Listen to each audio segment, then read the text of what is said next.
Bien amigos, empezamos entonces con nuestro primer invitado, Gustavo Gorriti. Gustavo Gorriti, aunque es muy conocido, obviamente para todos, vale la pena recordar algunas cosas.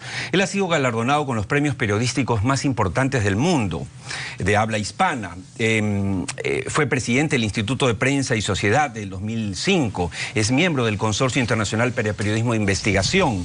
En 1996, esto no lo recuerdan muchos, es bueno recordarlo, fue director asociado del diario La Prensa de Panamá, donde una serie de artículos de investigación que desnudaban la corrupción de aquel entonces del presidente Pérez Valladares le significó persecución, hostilización. Finalmente tuvo que irse, con mucha pena seguramente, de Panamá.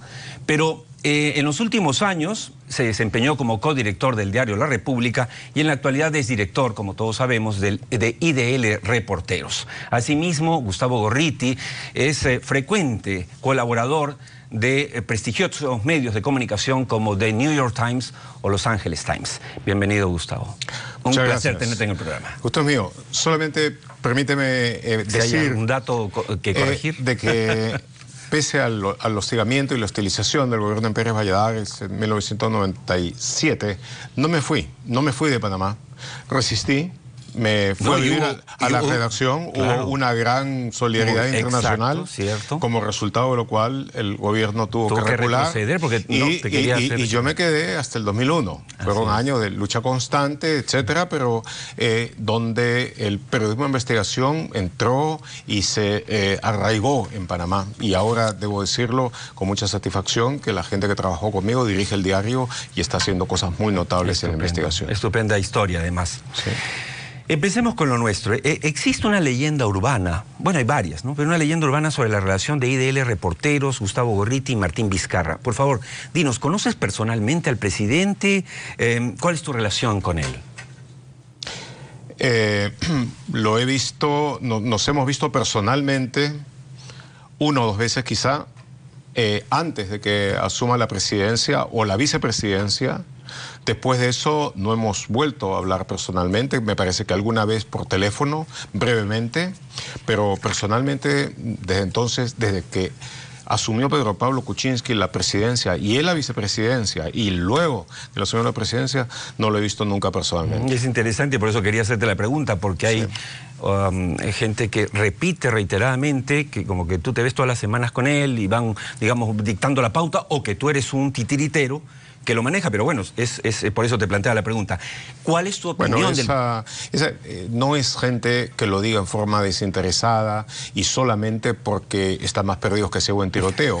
Lo dicen porque es parte de una campaña de desinformación continua, donde se trata de afincar falsedades mediante el expediente de la repetición continua. Sí, claro. Pero es totalmente falso, como tantas otras cosas de las que ciertos grupos utilizan para tratar de permanecer vigentes políticamente. ¿Cuál es tu opinión del gobierno de Martín Vizcarra? ¿Estás con quienes creen que lo está haciendo bien, quienes creen que nada, que es muy endeble, que es frágil, que es anodino? No, era endeble hasta hace un año. Hoy, 7 de julio, se cumple exactamente un año desde que sacamos en IDL Reporteros la primera entrega de los CNM Audios, que verdaderamente provocó un antes y un después en este tiempo, en la historia de nuestro tiempo, y en la lucha anticorrupción y también en el balance de fuerzas de este gobierno. El entonces recién presidente Martín Vizcarra, que estaba en una posición muy débil, tomó la decisión muy correcta de respaldar plenamente la oleada de indignación que surgió en medio de la gente, el reclamo masivo porque hubiera una fuerte lucha anticorrupción. La tomó, la asumió, la proclamó en su discurso el 28 de julio del año pasado y el 29 de julio ya era otro presidente, un presidente que tenía un respaldo masivo, tanto así que en el referéndum que hubo pocos meses después tuvo más del 80% de aprobación. Ahora, dicho lo cual, y teniendo claramente establecido de que el haber buscado de reforzar la gobernabilidad democrática, el haber buscado de romper el monopolio de fuerza intimidatoria que tenía la mayoría de fuerza popular, y el respaldar firmemente, de nuevo, la lucha anticorrupción, significaron pasos muy positivos. Hay que decir de que quizá lo que ha faltado es continuidad, articulación, mayor llegada a la población, una forma continua y el saber inspirarlos con precisamente estos mensajes que son centrales a la afirmación y la construcción, además, de lo que debe ser la personalidad republicana de nuestra nación. Ha faltado quizá una mayor concentración, una estrategia de cómo vincular lo inmediato con lo mediato también, y algo que es esencial en una presidencia, que es la comunicación. Parte del poder de un presidente de la República en un régimen democrático estriba en su capacidad de comunicar coherentemente las políticas de un gobierno y hacerla a más la en ciudadanía coyunturas tan difíciles como las que vivimos, sobre tan todo, sui generis, ¿no? Sobre todo. Tan especiales. Sí. Y hablando de comunicación, otra leyenda urbana es la relación de IDL Reporteros que tú diriges con los fiscales anticorrupción, ¿no? Hay quienes dicen, como Fernando Rospigliosi, que ustedes son el departamento de prensa de los fiscales anticorrupción. ¿Cuál es esa relación? ¿Qué tan cerca o lejos están ustedes de los fiscales? Bueno, las cosas que pueda decir Fernando Rospigliosi me tienen absolutamente sin cuidado y deberían tener al resto de la gente sin cuidado también. Debo decir que francamente la involución que tuvo Rospigliosi me parece despreciable. Ahora, yendo a la pregunta en concreto, nosotros en IDL Reporteros fuimos quienes empezamos el año 2015 con intensidad la investigación del caso de Lavallato. Aunque en realidad desde el 2011 ya empezaba. Desde el 2011 a jalar hemos ese hilo, empezado sin nosotros que se con hiciera eso, mucho rebote, pero exacto, de una forma intensa, con dedicación central desde el 2015 exacto, y con toda la ventaja que tenía el haber hecho las investigaciones anteriores.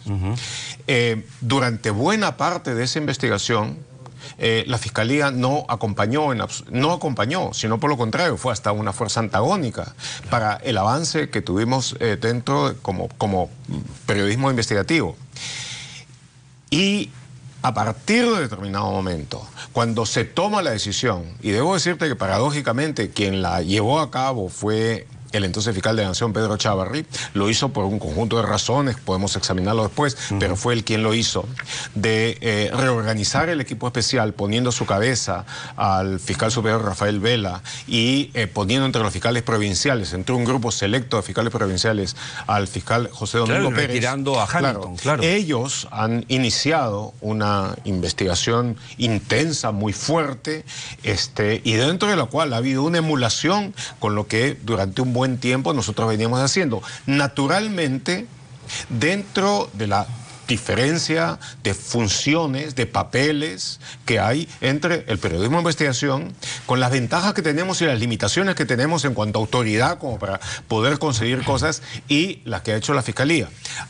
A mí me parece, dado que los avances que ellos han hecho coinciden con los que buscamos hacer, que al final, sí, claro, al final tienen un solo propósito: revelar la verdad de los hechos. Y en la medida en que ambas cosas han confluido, tenemos obviamente puntos de vista y metas que son muy parecidas, pero desde la diferencia de que ellos están en una parte del Estado, nosotros lo estamos desde la sociedad civil. Y a completa independencia. Sí, sí. Entonces, pero pretender de que el hecho que haya un periodismo de investigación enérgico, fuerte y que ha logrado cosas que son objetivas y claras, y del otro lado tener fiscales que buscan llevar a cabo la investigación con igual fuerza y empeño, que ha logrado el apoyo, por ejemplo, clarísimo y la admiración de sus pares de Brasil, decir de eso, de que hay una suerte de coordinación táctica y de que se trata de cuestiones de prensa y propaganda, es básicamente gente que está proyectando lo que es dentro de lo que... Por eso niegas enfáticamente ser el Cyrano de Bergerac o el titiritero de Martín Vizcarra y de la Fiscalía de la Nación.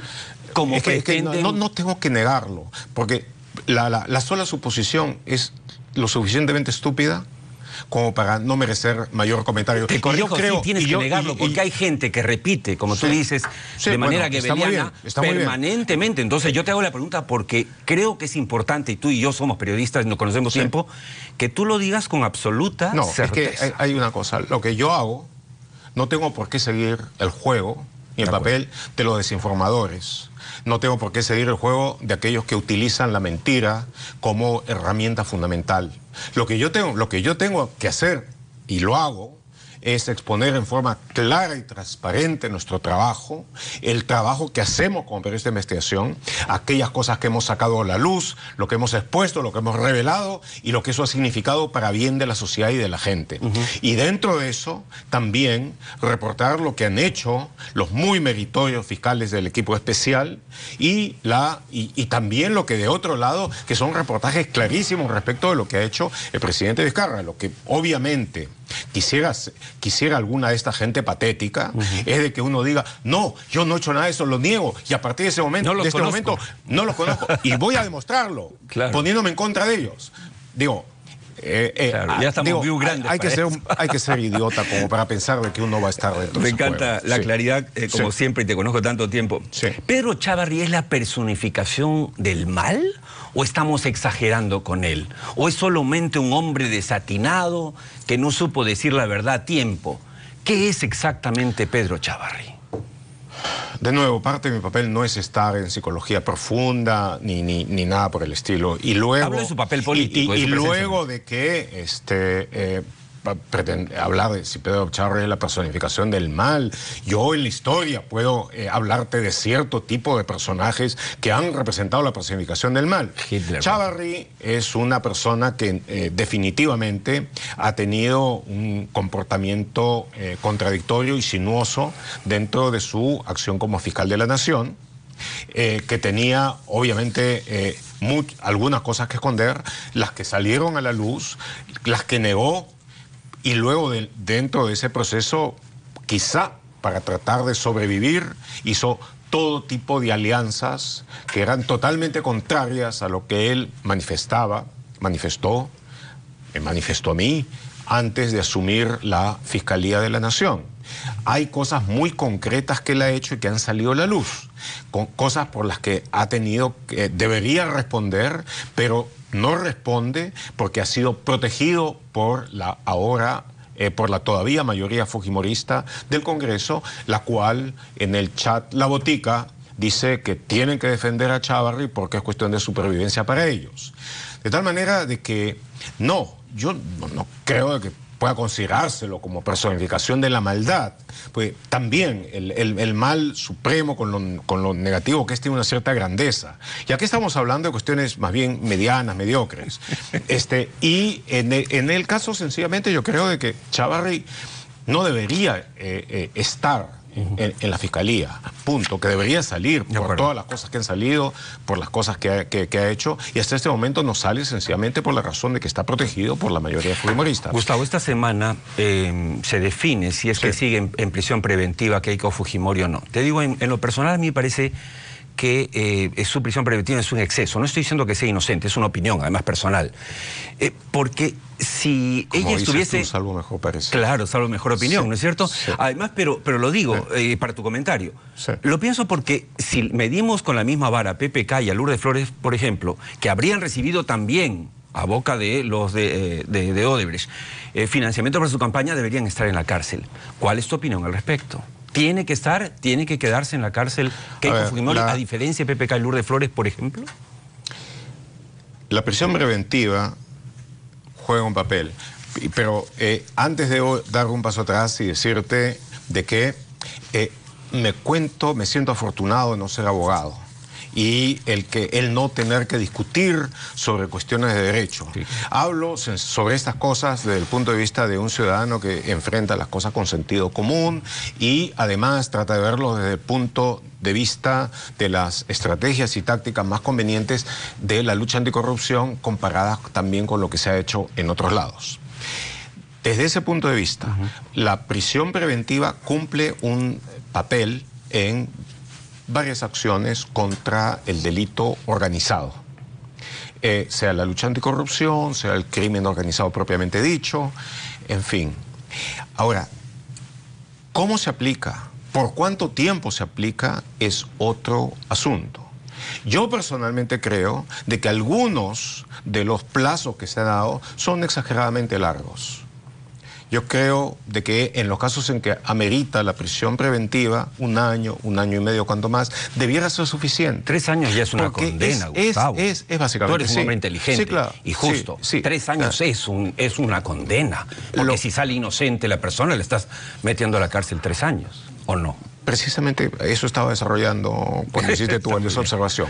Entonces, lo que te quería decir es esto. Yo creo de que teniendo en cuenta lo complejas que son las investigaciones, teniendo en cuenta todos los pasos que hay que dar, teniendo en cuenta que muchas veces la actitud de los abogados defensores es poner las mayores trabas para el avance de la investigación también,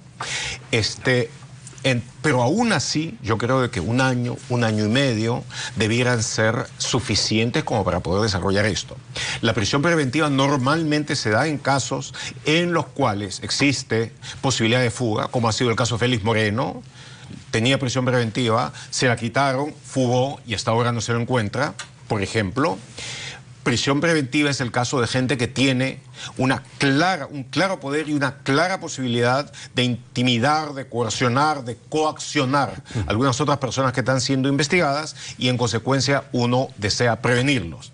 Prisión preventiva es el caso de gente que tiene mando de organizaciones grandes sobre las cuales hay mucho que investigar y que si gozan de libertad están en condiciones de impedirlo.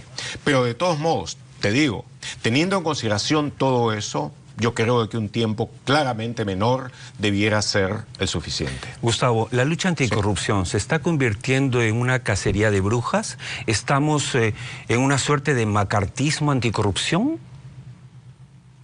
De ninguna manera, de ninguna manera. Porque el macartismo significó la cacería de gente por lo que pensaban, no por lo que hacían. Significó en muchos casos la persecución de inocentes por alguna cosa que podía parecer cercana a la ideología que se estaba persiguiendo en ese momento. Pero la lucha anticorrupción es encontrar a gente que ha cometido actos de corrupción, sobre la que existen claras señales de que lo han hecho, sobre la que existen claros datos de que robaron masivamente los bienes que pertenecen a todo el país, a todos los ciudadanos. Y entonces lo que se trata es de sacar eso a la luz, lograr de que esa corrupción sea castigada y lograr que en la medida de lo posible lo robado sea devuelto. Acá no estamos hablando de sombras, acá no estamos hablando de conspiraciones. Lo que se está hablando en términos generales es sobre delitos que se han cometido, robos que se han perpetrado. Y como te das cuenta de otra cosa importante, aquí están comprendidos dentro de esto gente que va desde la derecha hasta la izquierda. No hay ahí una divisoria ideológica. Está desde la gente de Fuerza Popular y Keiko Fujimori hasta Susana Villarán. Pasando por PPK. Pasando por PPK, por Toledo, por el APRA, sí, claro, por Alan García mientras vivió, en fin. Sí, yo siempre me extraño el cinismo de alguna prensa interesada y de algunas personas repitiendo cosas que no tienen ningún sustento, como que, por ejemplo, los destape LR son solo con un grupo de gente o solo con Fuerza Popular, lo cual no se sostiene en la realidad. Antes que nos gane el tiempo, porque ya me están haciendo señas y quiero explotar al máximo tu presencia, que agradezco en el programa. ¿Qué sintió Gustavo Gorriti cuando se enteró que Alan García se había quitado la vida? ¿Alegría? ¿Tristeza? ¿Indiferencia? No, ¿qué va a ser alegría? Por supuesto que no. ¿Qué sentiste? Me chocó mucho, me chocó mucho, me conmocionó. Es claro de que durante los últimos meses habíamos tenido un enfrentamiento muy fuerte y muy duro, que iba mucho más allá de la cuestión pura del periodismo de investigación, porque él dirigió la contraofensiva para poder permanecer fuera de la investigación, básicamente contra él, reporteros y contra mí. Y eso alcanzó niveles calumniosos. Y yo respondí con mucha fuerza. Sí, fuiste muy duro en los últimos días. Pero una vez de que las cosas llegaron a él y él tomó esa decisión, para mí la cosa estaba clara. Se estaba por investigar cosas muy importantes, pero nada que ni de lejos pudiera suponer algo como la pena capital. Y pena capital fue lo que él se autoimpuso. Exacto. El quitarse la vida en una circunstancia así no tenía razón alguna. La peor condena nunca hubiese podido llegar para hacerlo claramente no se acercaba. a eso. Y digamos, claro, el hecho de que la prisión podía humillar y todo, naturalmente el haber sido encontrado, ubicado, eventualmente condenado por corrupción, obviamente no le iba a hacer ningún bien a su imagen. Pero él era un hombre que tenía muchas otras cualidades y que hubiera podido desarrollarlas y todavía no había terminado. Como yo he dicho, y eso por supuesto, en estos días alguna de la gente más torva ha tratado de distorsionarlo. Lo que yo quise decir es que si yo hubiera sabido, hubiera hecho un esfuerzo extraordinario por hablar con él y decirle de que al margen de que continuara la confrontación, al margen de que todo eso, porque era inevitable que continuara, no había razón alguna, hubiera tratado de persuadirlo de que no había razón alguna como para quitarse la vida. Hay momentos, y quiero ser claro en eso, hay momentos en que yo considero de que sí, el decidir terminar con la vida es una opción válida, pero no lo era en absoluto en esa circunstancia. De tal manera de que lo que puedo decir, sí, me dolió, me entristeció, pero una vez de que eso quedó, una vez de que eso pasó, para mí estuvo claro de que en ningún momento se iba a interrumpir, ni se iba a dejar de lado, ni se iba a ralentizar en lo absoluto la investigación contra la corrupción. Permíteme hacerte las últimas preguntas y pedirte el máximo esfuerzo de brevedad. ¿Eres consciente de que un sector ultraconservador del empresariado nacional te odia? ¿Tú los odias? ¿Tú odias a los empresarios? ¿Eres antiempresarial? Pero tú acabas de decirlo. Me estás hablando de un sector ultraconservador. Sí. La pregunta que yo te haría es una pregunta algo retórica. ¿Es todo el empresario nacional ultraconservador? ¿Es todo el empresario nacional un empresariado que considera de que de repente el visitador Areche era hasta caviar? ¿Es todo el empresariado nacional el que considera de que si no estás a la derecha de Atila el Uno o de Gengis Khan, no eres nadie? Yo creo que no, ¿verdad? ¿Te gusta el caviar? ¿Te gusta el caviar? ¿Eres caviar? No, yo la verdad... Ni te gusta ni eres. No sé, es que no sé lo que es ser caviar.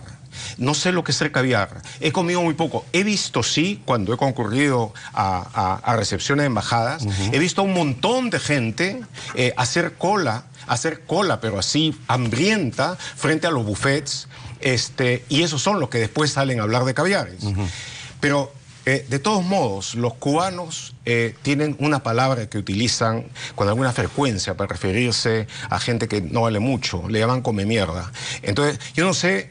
Si tuviera que escoger entre el caviar y la come mierda, obviamente escogería el caviar. Pero yo creo que la elección en la vida es mucho más amplia, es mucho más robusta, es mucho más rica que eso. Yo soy una persona a quien el destino le ha exigido luchar, enfrentar con coraje y con denuedo circunstancias difíciles, de tal manera de que toda la implicación esa de blandura, de oportunismo, etcétera, que está medio asociada con la palabra esa, me parece tonta. Y por último, te quiero decir algo. Yo admiro mucho al empresario cabal, admiro mucho al pequeño empresario y admiro mucho a aquel que empezando de poco llega muy lejos. Admiro tremendamente aquellos que han logrado la historia de empezar con algo y haber creado una gran empresa y haber dado mucho trabajo y producido bienes que representan mucho para la gente. Los admiro mucho. Admiro a los pioneros que han creado irrigaciones como aquella en la que yo aprendí a hablar y me crié, y a todos aquellos a quienes no admiro en absoluto. Son aquellos que consideran de que la posición que tienen les da el derecho a explotar a los demás, les da el derecho a corromper, les da el derecho a robar, les da el derecho a cartelizarse y a buscar la impunidad de que no gozarían si es que no tuvieran el poder que tienen. Y ese es así como había el concepto de lumpen proletariado, hay un concepto de lumpen empresariado.